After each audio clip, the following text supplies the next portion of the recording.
बात कर लेते हैं प्रदूषण की। तो दिल्ली एनसीआर समेत हरियाणा में प्रदूषण की स्थिति गंभीर है। दिल्ली के कई इलाकों में एयर क्वालिटी इंडेक्स 600 के पार है। गुरुग्राम में 516 पहुंच गया है एयर क्वालिटी इंडेक्स का स्तर। आसमान में धुंध की गहरी चादर छाई हुई है। बढ़ते प्रदूषण के कारण दिल्ली एनसीआर में ग्रैप 4 लागू। प्रदूषण के कारण लोगों की आंखों में जलन, सांस लेने में भी परेशानी हो रही है। तो ये बड़ी और अहम खबर हम आपको बता दें। बढ़ते प्रदूषण के कारण दिल्ली एनसीआर में ग्रैप 4 लागू कर दिया गया है। प्रदूषण के कारण लोगों की आंखों में जलन जैसी स्थिति है। सांस लेने में भी लोगों को काफी परेशानी हो रही है। आपको बता दें कि प्रदूषण का स्तर, एयर क्वालिटी इंडेक्स जो है वो लगातार बढ़ता ही जा रहा है। दिल्ली एनसीआर के हालात ऐसे हैं कि एयर क्वालिटी इंडेक्स 600 के पार चला गया है। गुरुग्राम में 516 पहुंच गया है एयर क्वालिटी इंडेक्स और लोगों को यहां पर रहने में, सांस लेने में और काफी परेशानी हो रही है। आंखों में जलन जैसी स्थिति भी है। गहरी जो है स्मॉग की स्थिति भी देखने को मिल रही है। तो प्रदूषण के कारण लोगों की आंखों में जलन जैसी समस्या है।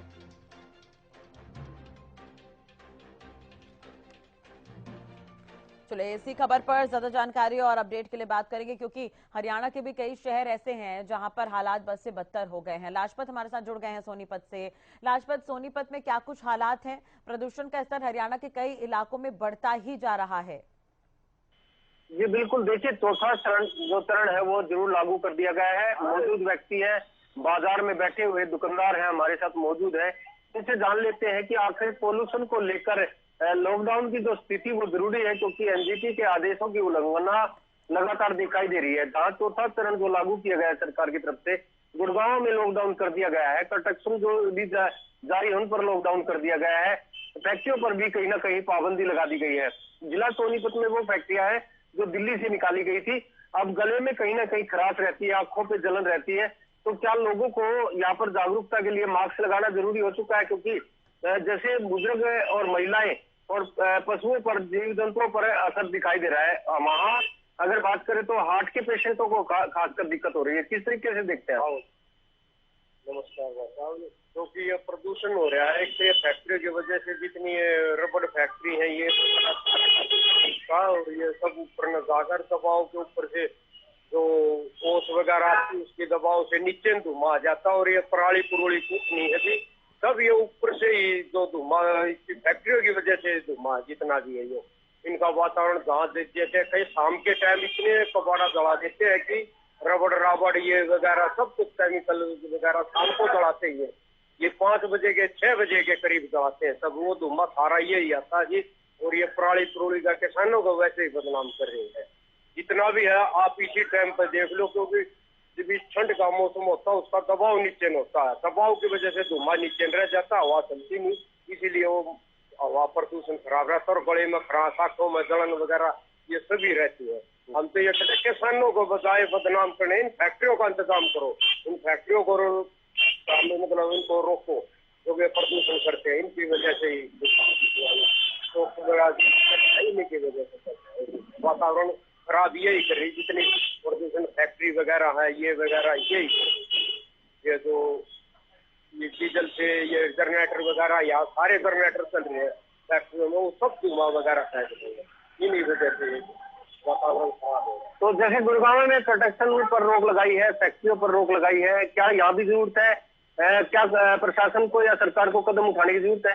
कदम तो उठाने चाहिए, लेकिन ये क्या करते हैं, रोक तो लगा दी इन्होंने, अब ये आगे चेकिंग तो नहीं आती, नहीं रात शाम को छोड़ देते सभी को मकान बेल्ट की जो फैक्ट्री वगैरह सब उसी को जला देते हैं रबड़ में। तो ये इसीलिए वो कर रहे हैं, धुआं जो भी है वातावरण जाए इसीलिए से खराब हो। तो इनको हम तो ये सरकार के कह रहे चेकिंग जरूरी है, जितनी फैक्ट्री है इनको चेकिंग करो शाम के टाइम, ड्यूटी लगाओ भाई, शाम के टाइम जो जला रहे हैं ये नहीं जलना चाहिए। तो क्या छुट्टी का फायदा उठा लेते हैं? जब कर्मचारियों की, सरकार के अधिकारियों की छुट्टी होती है तो फैक्ट्री मालिक उसका फायदा उठाते हैं? हाँ, फैक्ट्री मालिक उसी का फायदा होता है, शाम को जलाते हैं। हम तो रोज देखते हैं इनको, थोम आते हैं पर लेकिन नहीं मानते, शाम के 6 बजे के बाद में सारे जलाते हैं। क्या कानून कार्रवाई होनी चाहिए? हाँ, कानूनी कार्रवाई होनी चाहिए। जैसे हमारा प्रशासन है इसको घूमना वगैरह चाहिए, घूमने से ही कुछ घूमेंगे, उनको पकड़ेंगे, उनके ऊपर जुर्माना लगाएगा तभी हमारा सोल्यूशन होगा। देखिए जैसे दुकानदार ने बताया है कि जो सोनीपत का प्रशासन है वो काफी बड़ी लापरवाही कर रहा है, क्योंकि लगातार उनको अपना धर्म निभाना चाहिए, काम करना चाहिए, ताकि जो पोल्यूशन वाली फैक्ट्रियां हैं उनकी चेकिंग हो, उनका पता लग पाए। जहाँ भी खुले में वेस्टेज डालते हैं उनके वेपर पर नाम भी होता है, उस फैक्ट्री का पूरा पता भी होता है। लोग कितने जागरूक हैं, लोग कितने अवेयर हैं, क्योंकि प्रशासन की तरफ से कड़े कानून तो बना दिए गए हैं कि पराली ना जलाएं। जी बिल्कुल, जैसे हमारे साथ मौजूद व्यक्ति है, इन्होंने भी बताया है कि किसानों पर सिर्फ आरोप है, लेकिन पोल्यूशन जो फैलता है वो फैक्ट्रियों का जहरीला धुआं होता है, और जो जिन व्हीकल्स का टाइम बाउंड हो चुका है उनका पोल्यूशन है, अनेक तरह की पोल्यूशन की जो चीजें हैं उन पर कार्रवाई जरूर हो। किसानों पर जरूर आरोप लगता है कि वो पराली जलाते हैं, लेकिन पराली किसान भी जला रहे हैं, ऐसा नहीं है। लेकिन सैटेलाइट से जो किसानों पर कार्रवाई होती है वही फैक्ट्रियों पर कार्रवाई हो।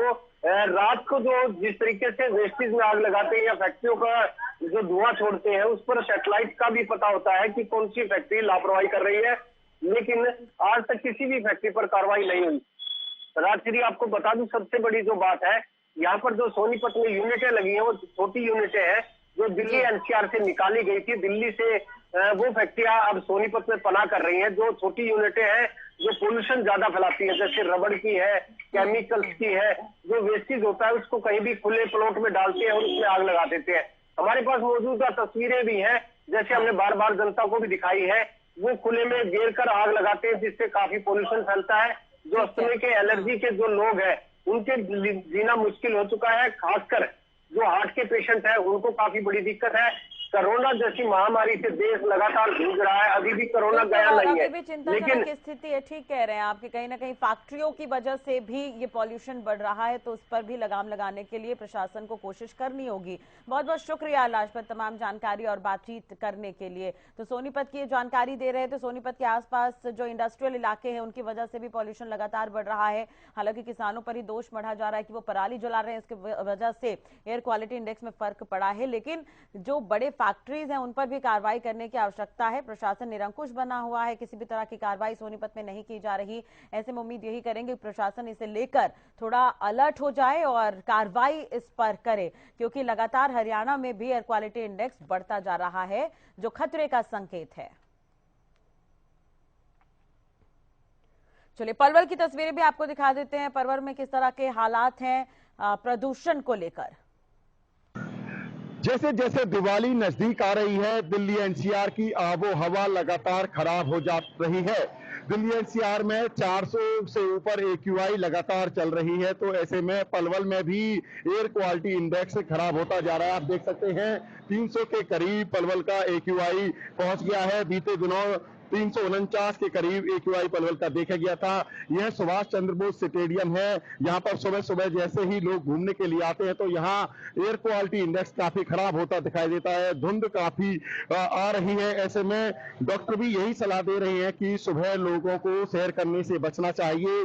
जो दमे के मरीज हैं, सांस के मरीज हैं, उन्हें बिल्कुल भी घर से बाहर निकलना नहीं चाहिए। आप देख सकते हैं दूर दूर तक पलवल शहर में धुंध छाई हुई है, जिससे सांस लेना मुश्किल हो रहा है। लोगों को काफी परेशानियां होने लगी है। मैं आपको बता दूं कि जिस तरह से दिल्ली की हालात खराब हो रहे हैं, ऐसे ही पलवल में भी कहीं ना कहीं आबो हवा खराब होती दिख रही है।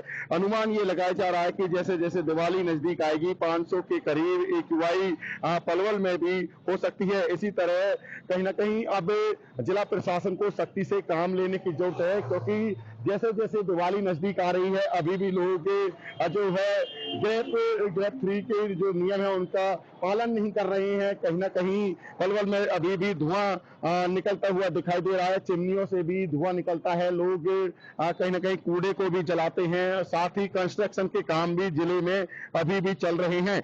ऐसे में जरूरत है कि जिस तरह से नगर परिषद की लापरवाही खुलकर सामने आ रही है, डोर टू डोर कलेक्शन घरों से कूड़े का नहीं हो रहा है, जिसकी वजह से लोग कूड़े को जलाते हैं, तो कहीं ना कहीं आबो हवा और शहर की खराब हो रही है। और ऐसे में जरूरत है कि जिला प्रशासन सख्ती से पालन करे। जितने भी जो कंस्ट्रक्शन के काम है उनको रोका जाए, और जो चिमनियां चलाई जा रही हैं पलवल जिले में उनको भी रोका जाए।